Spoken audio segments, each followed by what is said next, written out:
Marsha, sigurado ka ba na wala talagang multo dito sa bahay mo? Kasi baka nasasalisihan ka na pero hindi mo lang alam.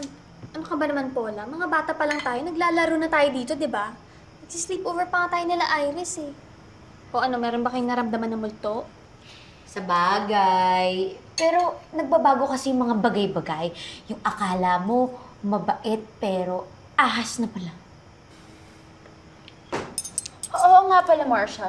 Natatandaan ko kasi dati, nung mga bata tayo, madaming family pictures dito. But ngayon, kahit isa wala na. Pinagtatanggal ko na. Nalulungkot kasi ako kapag nakikita ko. Naalala ko lang na mag-isa na lang pala ako. Oh. Iris, kanin. How sad. Babe, ako rin. Kanin, please. Si- Rice. Ito, babe. Ulam din ah. Sige, babe. Gusto mo ulam?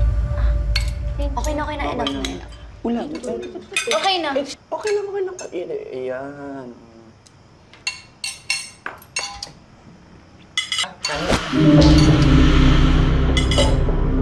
Uy! Ba't may kandila doon? Kanina naman wala yan eh. Ano? Dagdag horror effect ka nun. Ano ba yan, Marsha? Nakakatakot naman dito sa bahay mo. Alam ko na. Maglaro tayo ng Spirit of the Glass para mas lalong nakakatakot. Pwede. Actually, andyan pa naman yung ginawa nating board dati. O sige na. Bilisan nyo kumain, tapos pagkatapos natin kumain, maglaro na tayo. Kasi kailangan mabawasan yung mga bad spirit. Dumadami. Kain ka na, babe. Kain na.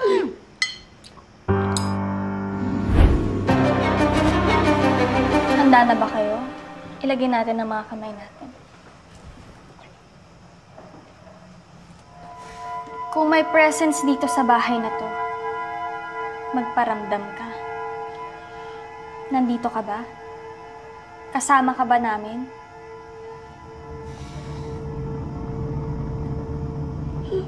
See, nag-no siya. So it means walang multo dito. Huh? Nag-no nga eh. At saka parang may nararamdaman ako kanina na malamig sa kanin ko. Nag-no nga, di ba? Tigil na nga natin to. May gumalaw. Gumalaw. Ano? Nararamdaman ko. Meron talaga. Ako magtatanong. Balagin ka. Anong pangalan mo? Bakit ka nandito? John?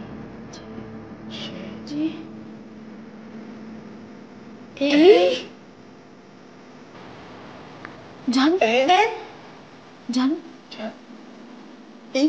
Jane?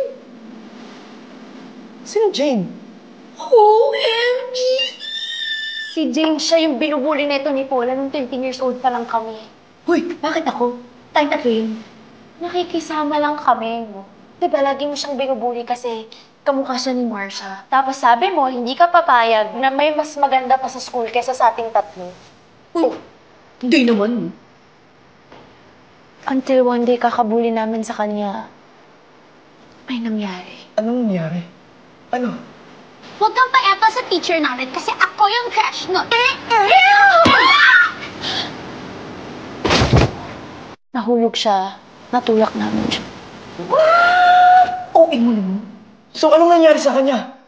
Napatay niyo siya? Napatay niyo siya? Napatay niyo siya? Ganon! Oh no! Kaya ba niyo ako sinama dito? Kasi papatayin niyo ako? Naku, alis na ako! Ayoko mamamatay! Alam mo, hindi. Hindi ganun yun. But, you know, we never heard from her again.